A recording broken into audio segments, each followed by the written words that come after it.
Michael Bennett stood at the floor-to-ceiling windows of his penthouse office, watching the San Francisco skyline shimmer in the late afternoon sun. At 52 he had everything money could buy, the multi-million-dollar tech company he'd built from scratch, the sleek Tesla parked in his private garage, and the respect of Silicon Valley's elite. Yet something felt hollow in his carefully curated world, an emptiness he couldn't quite name. Across the city, in a modest apartment above a local bookstore, 25-year-old twins Jason and Alex Parker were huddled around their mother Sarah's hospital bed. The cancer had spread faster than anyone expected, and now time was slipping away like sand through their fingers. Sarah's once vibrant face was pale against the white pillows, but her eyes still held that familiar determination they'd seen throughout their childhood, the same look she wore when working double shifts at the diner to put food on their table, or when helping them with late-night study sessions that eventually earned them both scholarships to UC Berkeley. "Mom, please," Jason pleaded, holding her fragile hand. "You've been talking about our father more these past few weeks. We're old enough now. Who is he?" The question hung in the air, heavy with 25 years of mystery and unspoken truths. Sarah's eyes filled with tears as she glanced between her boys, so different in personality, yet sharing the same strong jaw and piercing green eyes she'd fallen in love with all those years ago. "Your father," she whispered, reaching for the worn leather journal on her nightstand, "is Michael Bennett." The name hit the twins like a physical force.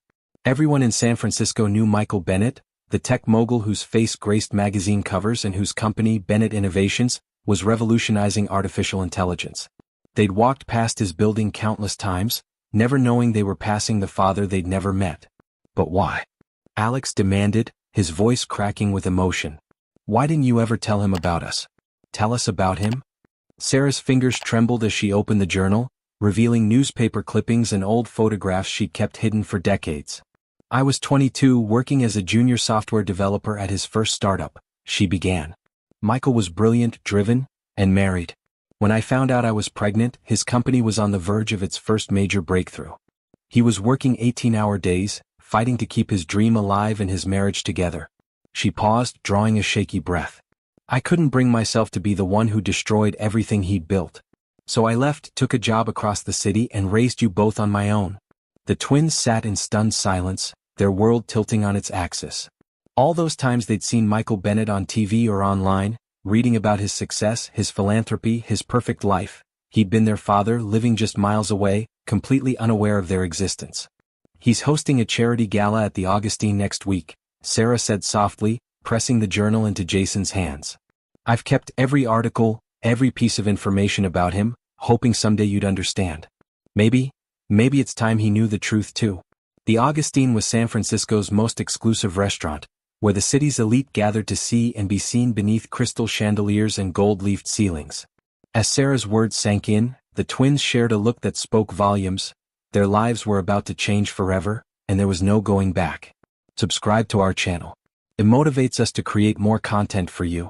Back in their shared apartment that evening, Jason and Alex pored over their mother's journal, each page revealing another piece of the puzzle they'd never known existed.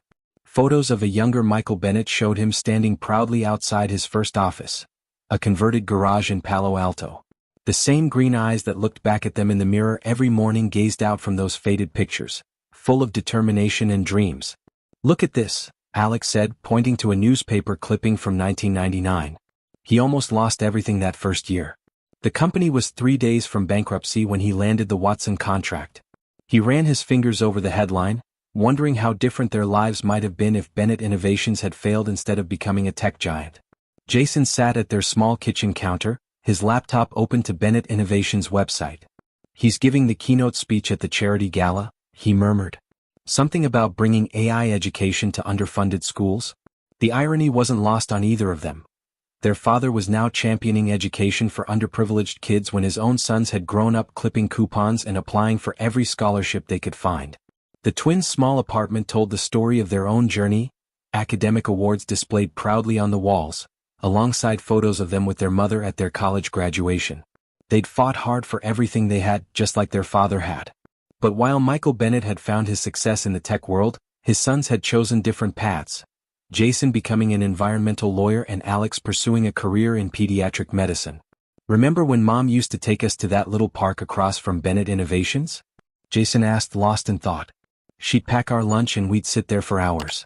I always thought she just liked the view, but... His voice trailed off as the realization hit him. She'd been giving them glimpses of their father's world, the closest she could manage without revealing the truth. Alex pulled up the Augustine's website on his phone, studying the opulent interior. "We can't just walk in there," he said. "That place has a 3-month waiting list, and the gala is invitation only." But even as he spoke, a plan was forming in his mind. Their mother had taught them that anything was possible with enough determination. It was how they'd made it through college, how they'd built their careers from nothing.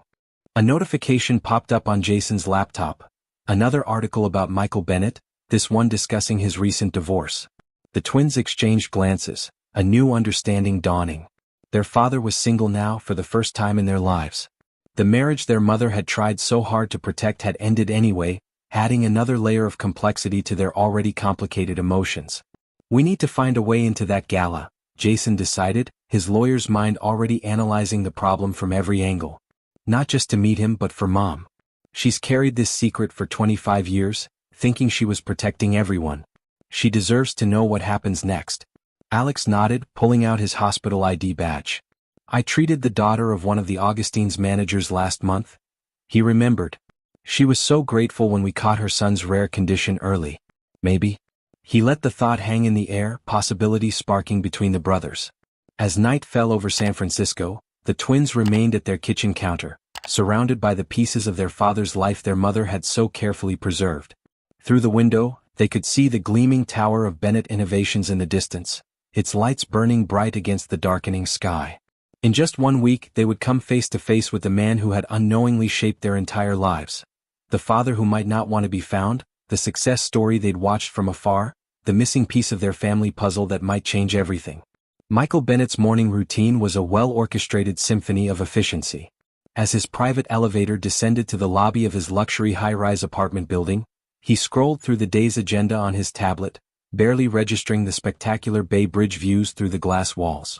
At 52 he had mastered the art of maximizing every minute, yet lately he'd been haunted by the feeling that he might have maximized his way past something important. The lobby doors opened to reveal his waiting Tesla, but something made him pause. "I'll walk today, James," he told his driver, surprising himself as much as the man who'd driven him every morning for the past decade. The crisp morning air felt foreign on his face as he strode down the sidewalk, his Italian leather shoes clicking against the pavement. Lost in thought, Michael almost collided with a young man rushing out of a coffee shop, medical scrubs visible under his jacket. "I'm sorry," they both said simultaneously, and something in the young man's voice made Michael look twice. Green eyes met green eyes for a fraction of a second before the young doctor hurried away, late for his hospital shift. Inside the coffee shop, Jason froze with his own cup halfway to his lips, having witnessed the near collision between his twin brother and their father. Alex had been too rushed to notice who he'd bumped into, but Jason had recognized Michael Bennett instantly. His hands trembled as he pulled out his phone to text his brother, watching their father continue down the street through the cafe window. Michael's walk took him past a small park, the same one where Sarah had once brought their sons. He paused, struck by a memory he hadn't revisited in years. A young woman with auburn hair, laughing as she explained a coding problem, her intelligence matching his own. Sarah Parker. She'd vanished so suddenly right when the company was taking off. He'd looked for her at first, but life had swept him forward like a relentless tide. In his office later that morning, Michael found himself typing Sarah's name into a search engine. Something he'd done periodically over the years, always finding nothing. This time, however, a recent article appeared. Bay Area Children's Hospital welcomes new pediatric resident, Dr. Alex Parker. The young doctor's photo made Michael's heart skip a beat, though he couldn't say why. Perhaps it was just the name stirring old memories. "Your son's school called again," his assistant Jennifer announced, entering with his afternoon coffee. "They're still hoping you'll speak at Career Day next month?" Michael nodded absently, his mind still on the article. The son he'd had with his ex-wife was away at boarding school in Switzerland, their relationship reduced to holiday visits and monthly phone calls. "Cancel my dinner at the Augustine tonight," he said suddenly. "I need to review the charity gala preparations myself." The restaurant's manager, Thomas, greeted him personally when he arrived that evening. As they discussed the upcoming event, Michael's eyes kept drifting to a worn leather journal left behind on one of the tables. "Someone left this earlier," Thomas explained, following his gaze. "Two young men, lawyers or doctors, I believe." They were asking about the gala. He picked up the journal, but Michael waved away his offer to examine it. Lost items weren't his concern, yet something about the battered leather nagged at his subconscious. That night, in his empty penthouse, Michael stood at his familiar spot by the windows. A message from his son in Switzerland lit up his phone, another cancelled visit. The city lights blurred as he remembered Sarah again, the way she used to tell him everyone deserved a second chance at their dreams. He'd built his company on second chances, on the belief that failure was just a step toward success. Why then did it feel like he'd failed at something fundamental?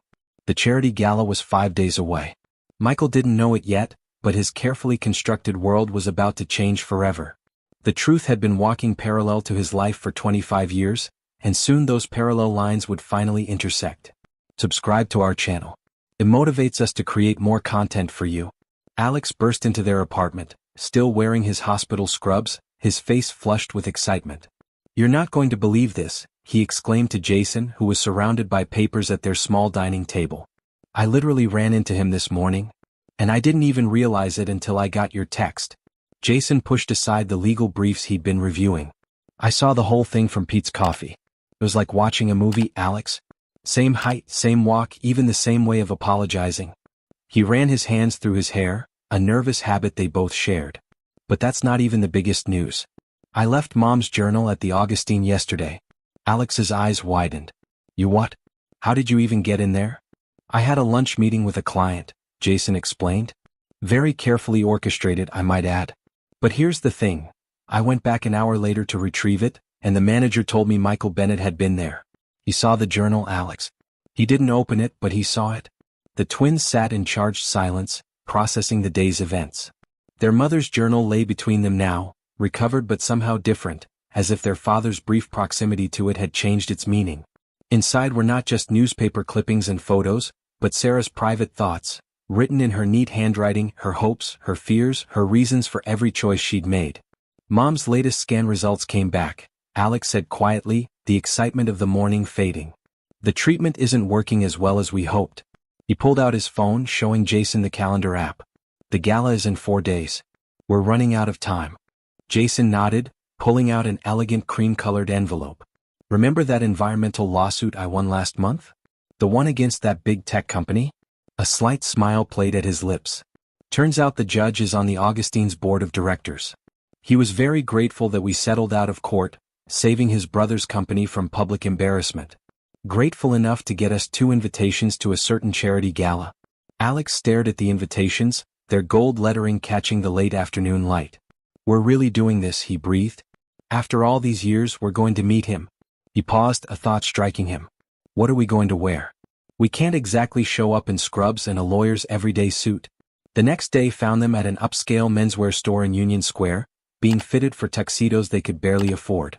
As the tailor worked, they watched their reflections in the three-way mirror, no longer the struggling scholarship kids, but polished young professionals who could plausibly belong in Michael Bennett's world.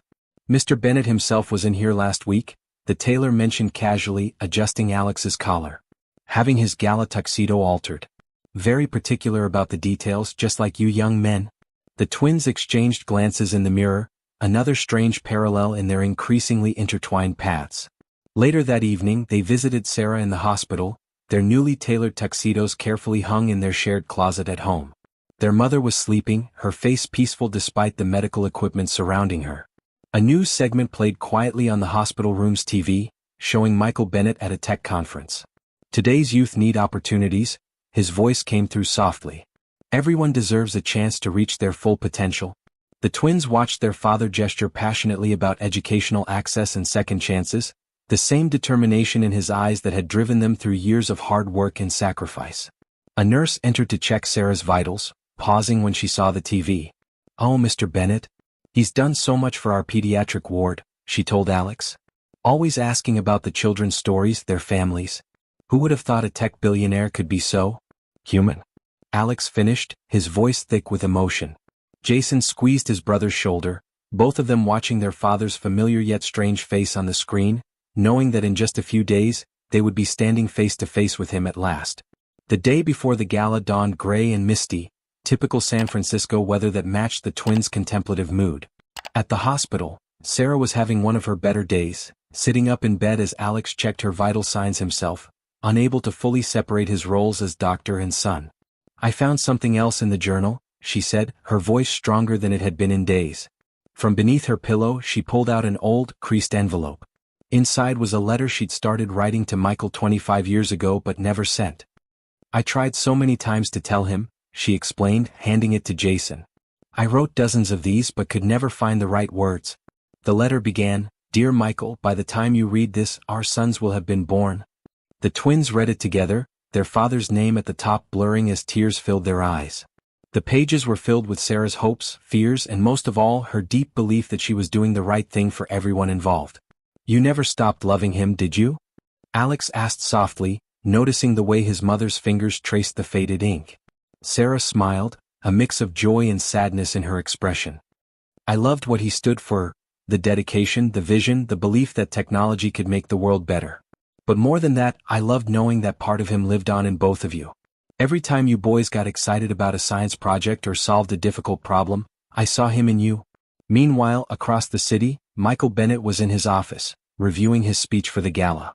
The words felt hollow somehow, his usual confidence shaken by the strange events of the past few days. The young doctor he'd bumped into, the forgotten journal at the Augustine, the persistent memories of Sarah, it all swirled in his mind like pieces of a puzzle he couldn't quite solve. His phone buzzed with a text from his son in Switzerland. "Can't make it home for Christmas again, Dad. School ski tournament." Michael stared at the message, remembering how he'd missed his own son's birth because of a crucial investor meeting. History had a way of repeating itself, but not always in the ways we expect. Back at their apartment, the twins were doing final preparations for the gala. Alex practiced introducing himself in front of the mirror, rehearsing different ways to say the words that would change everything. "Mr. Bennett, we're your sons?" Each version sounded simultaneously too direct and not direct enough. Jason sat at their small desk, legal pad in hand, methodically writing down every possible scenario and reaction they might encounter. It was how he prepared for court cases, but this was far more important than any trial. "We need to be ready for anything," he muttered. He might be angry, confused, or just not believe us at all. Their mother's letter lay open between them, its pages worn at the creases where Sarah had folded and refolded countless times over the years. One line stood out, "They have your determination, Michael, and your heart. Even though they've never met you, they've inherited your best qualities." A text from the hospital interrupted their preparations. Sarah's fever had spiked again. They rushed back to find her sleeping fitfully, her face pale against the white pillows. The doctor and Alex immediately checked her charts while Jason held her hand, both of them acutely aware of how precious time had become. "Tomorrow," Alex whispered, looking out the hospital window toward the glittering towers of downtown where the Augustine's elegant facade waited. "Tomorrow everything changes." "Or nothing changes," Jason added, giving voice to their shared fear. "We have to be ready for that too." As evening settled over the city, the brothers made one final visit to Pete's Coffee, where their paths had almost intersected with their fathers just days before. Through the window they could see Bennett Innovations headquarters lighting up the skyline, a beacon of success and innovation that had shaped their lives from afar. Alex pulled out their mother's journal one last time, studying the collected fragments of their father's life. "Do you think he ever wondered about her?" he asked. "Ever tried to find her?" Jason watched a stream of employees leaving the gleaming tower in the distance. "Tomorrow," he said firmly, "we'll find out everything." The Augustine glowed like a jewel in the evening light, its Art Deco facade illuminated by elegant copper sconces. Inside, the twins stood in the opulent entrance hall, their rented tuxedos marking them as part of this world, if only for one night. The marble floors gleamed beneath crystal chandeliers, and the soft murmur of San Francisco's elite filled the air with anticipation. "Mr. Parker? Dr. Parker?" Thomas, the restaurant manager, approached them with a warm smile. "We have you seated at table 7. He gestured toward the main dining room, where round tables draped in cream-colored silk dotted the space like islands in a sea of luxury. "Mr. Bennett will be at the head table, of course. He's running a bit late, something about a last-minute conference call." Jason's hand instinctively went to his pocket, where their mother's letter rested alongside the journal. They debated whether to bring them but ultimately decided these pieces of their shared history needed to be present for this moment.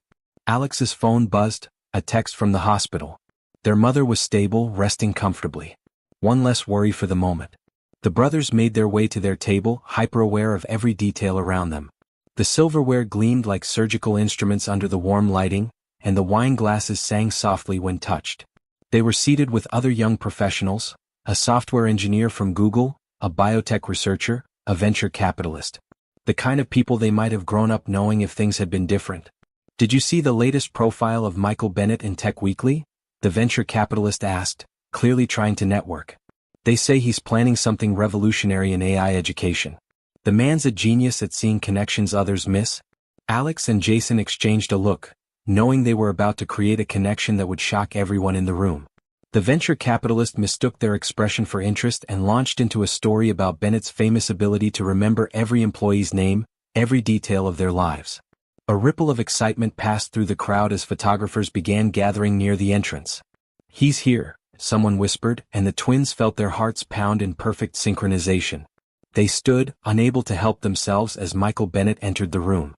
He moved through the space with easy confidence, shaking hands and greeting people by name. Up close, the resemblance was undeniable.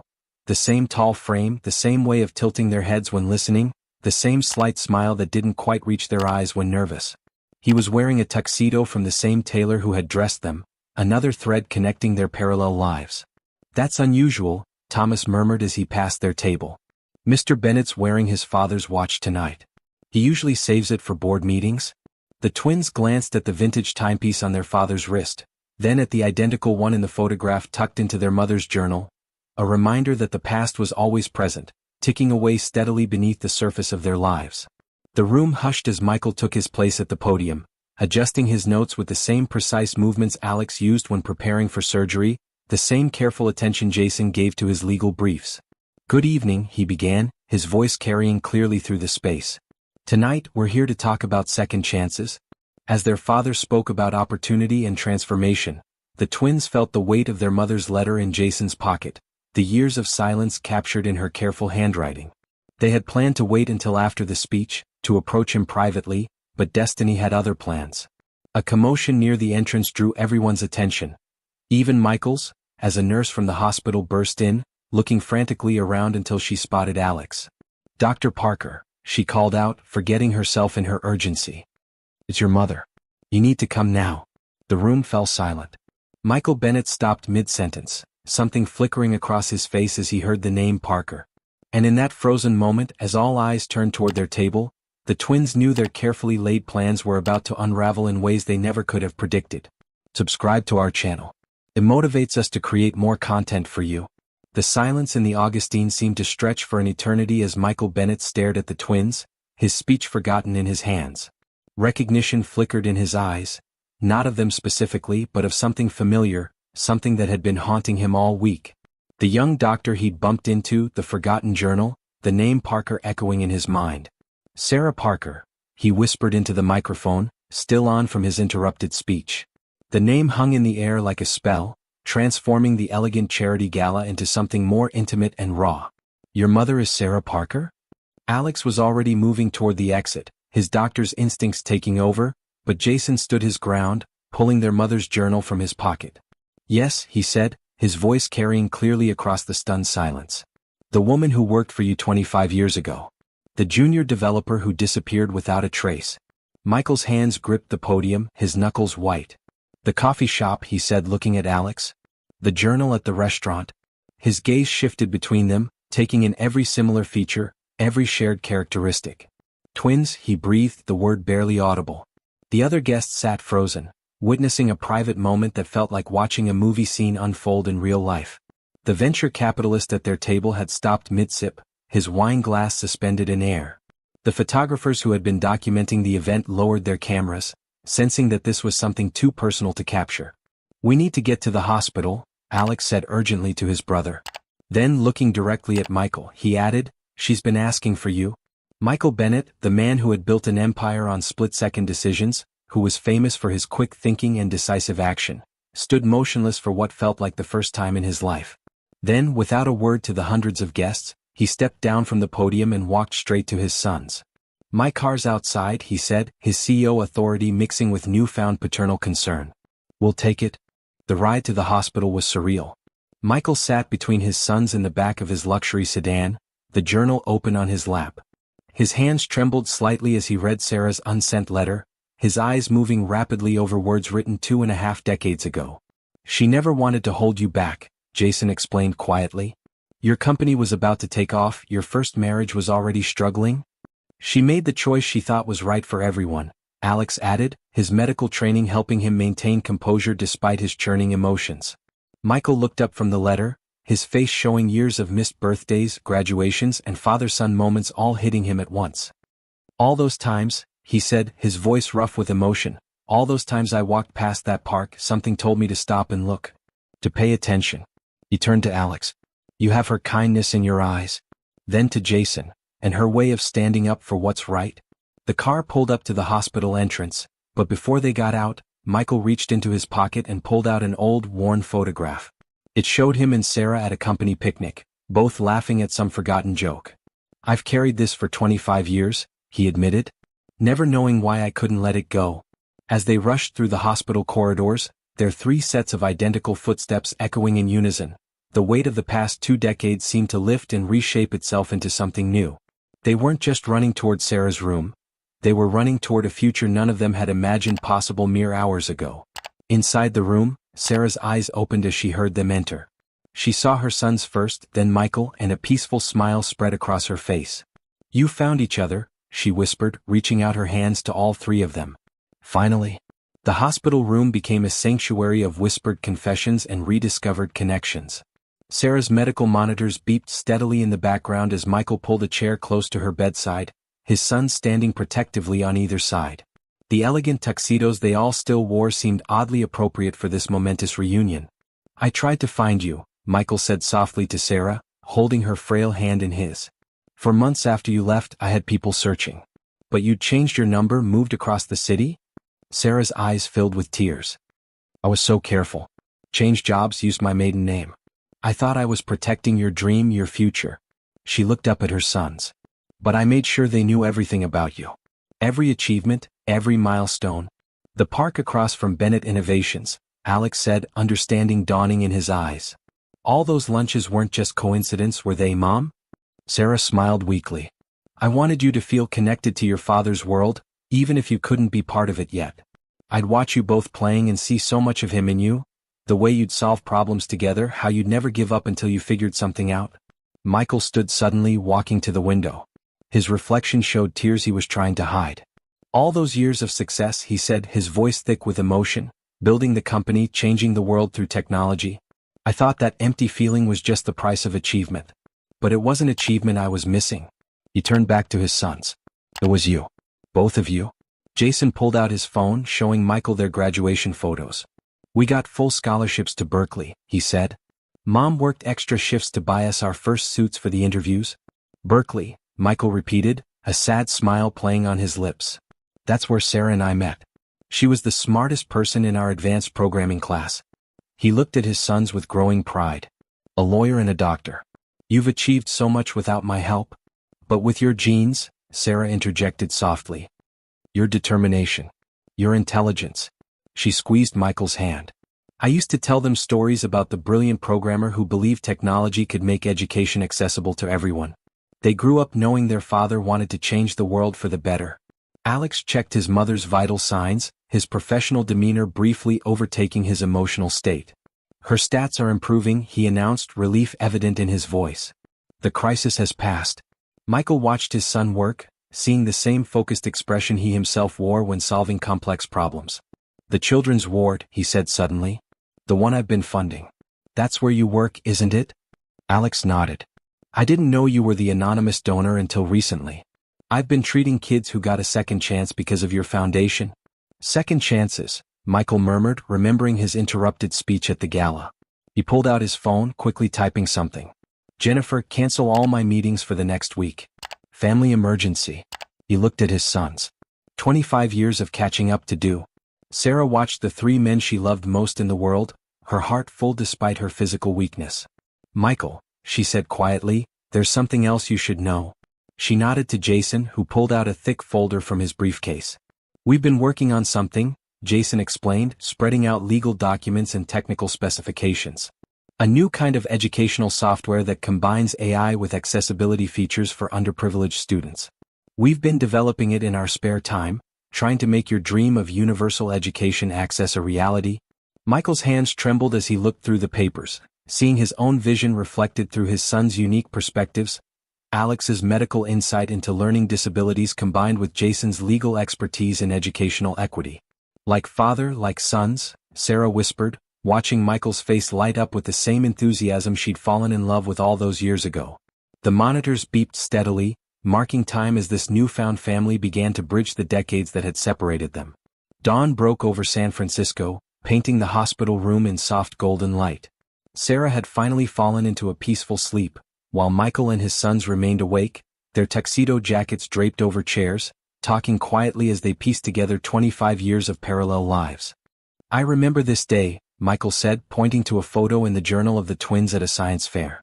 "I was judging a regional competition that year. I must have walked right past you. We won first place," Alex smiled. "Created a primitive AI system that could diagnose basic plant diseases. Mom was so proud.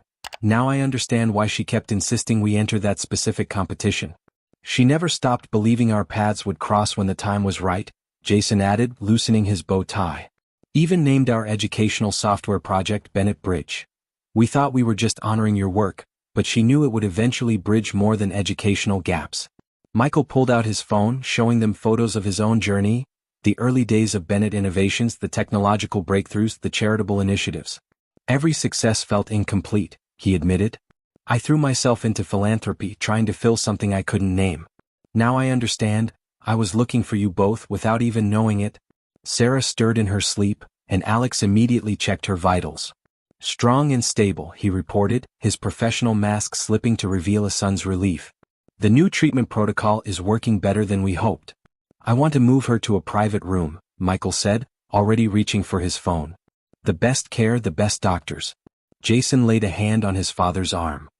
"She'd hate that," he said gently. "Mom's always believed in earning things on merit. It's why she made sure we got scholarships instead of taking charity." Michael's eyes filled with pride and understanding. "Like her refusal to take the easy path by telling me about you. She wanted to succeed, and wanted you to succeed, on your own terms." He looked around the regular hospital room, seeing it with new eyes. "But maybe we can find a middle ground. Alex, you said the children's ward needs updating?" The next few hours flew by as father and sons began planning together, their shared DNA evident in how they approached problems from multiple angles. Michael's business acumen merged seamlessly with Alex's medical expertise and Jason's legal knowledge, creating solutions that would help not just Sarah, but countless other patients. "We should head back to the Augustine," Jason suddenly remembered. "The gala?" Michael waved his hand dismissively. "Jennifer's handling it. Some things are more important than charity galas." He paused, looking at his sons thoughtfully. "Though we might want to plan a different kind of celebration soon. A more private one." Sarah woke to find her three men huddled over laptops and papers, working together as if they'd been doing it all their lives. "My dream come true," she whispered, drawing their attention. Michael moved to her bedside, taking her hand. "Sarah, I want to help with their software project. Not as a CEO or investor, but as their father. They've created something remarkable, something that could change lives. Like father, like sons," she smiled, echoing her words from earlier. "I always knew they'd find their way to your world, Michael. They just needed to build their own path first." As morning light filled the room, the family began planning their future together. Michael insisted on moving his office closer to the hospital until Sarah recovered. The twins shared stories of their childhood, filling in the blanks of their father's missing years. And Sarah watched it all with peaceful contentment, knowing that her decades-long hope for her family's reunion had finally been realized. In that ordinary hospital room, an extraordinary new chapter was beginning. The parallel lines of their lives had finally intersected, creating a pattern more beautiful and complex than any of them could have imagined. Subscribe to our channel. It motivates us to create more content for you. 6 months later, the Augustine's elegant dining room was once again filled with San Francisco's elite, but this time for a very different occasion. Michael Bennett stood at the podium, his sons beside him, as they launched the Bennett Bridge Foundation, a joint venture combining their talents to revolutionize educational access through technology. Sarah sat in the front row, her health improved enough to attend this milestone moment. She watched with tears of joy as Michael began his speech, so different from the one interrupted half a year ago. "Success," Michael said, his voice carrying clear emotion, is not measured in dollars or technological breakthroughs. For 25 years I thought I had everything: wealth, recognition, influence. But I was missing the greatest fortune of all: family. He looked at his sons with pride. Sometimes life gives us second chances in the most unexpected ways. My sons taught me that success without love is hollow, and that true wealth lies in the connections we build with others. The presentation screen behind them showed the Bennett Bridge software in action. A sophisticated AI-driven platform that adapted to each student's learning style, breaking down barriers of language, disability, and economic status. But it was more than just software. It was the bridge that had finally connected their family. Our mother, Alex, stepped forward, gesturing to Sarah, taught us that every person deserves the chance to reach their full potential. She showed us through her own example that hard work, integrity, and perseverance matter more than privilege or circumstance. Jason continued, she could have taken the easy path, used our father's name to secure our future. Instead, she gave us something far more valuable: the determination to forge our own way and the wisdom to understand that true success comes from helping others succeed. The audience sat captivated as Michael revealed that Bennett Innovations would be providing the software free to underfunded schools nationwide. The twins had insisted on this condition, embodying both their mother's principles and their father's philanthropic spirit. After the presentation, in a quiet moment away from the crowds, the family gathered in the same corner of the Augustine where the twins had first planned to meet their father. Sarah held the old journal, now accompanied by a new one chronicling their journey of reunion and redemption. I spent years building technologies to connect people across the world, Michael reflected, looking at his family. But I never understood the most important connection until now. He took Sarah's hand, the gesture speaking of forgiveness, understanding, and renewed possibility. Success isn't about what you achieve alone, Alex said, thinking of all the patients who would benefit from their foundation's medical education initiatives. It's about lifting others up along the way. And family, Jason added, isn't just about DNA or destiny. It's about choices, choosing to love, to forgive, to believe in second chances. Sarah opened the old journal one last time, showing them the first article she'd saved about Michael's success. Next to it, she placed a fresh newspaper clipping about the Bennett Bridge Foundation, the story of a family reunited through their shared vision of making education accessible to all. Some bridges, she said softly, take time to build. But once they're built, they can change everything. Outside the Augustine's windows, the San Francisco fog was rolling in, but this time it didn't separate their worlds, it united them, a family finally whole, their success measured not in millions of dollars but in millions of lives they would touch together. In the end, Michael Bennett discovered that his greatest achievement wasn't the empire he'd built or the technology he'd created. It was the legacy of love, perseverance, and compassion that Sarah had instilled in their sons, and the understanding that true wealth lies not in what we gain for ourselves, but in what we give to others. The real fortune, they all realized, wasn't in any bank account or stock portfolio. It was in the second chances that life sometimes offers us, and the courage to embrace them when they come. For in the end, no success in the world can compare to the simple miracle of a family finding its way back together, building bridges across the years to a future rich with love, purpose, and the kind of wealth that truly matters. Dear viewers, if this story of family, redemption, and true success touched your heart, we have many more inspiring stories waiting for you on our channel. From heartwarming reunions to life-changing moments, each video brings you authentic tales that remind us what really matters in life. Check out our other videos about incredible family discoveries, second chances, and the true meaning of success. Don't forget to subscribe and turn on notifications to join our community of storytellers and story lovers. Your support helps us continue sharing these powerful messages of hope, love, and the unexpected ways life can surprise us with joy.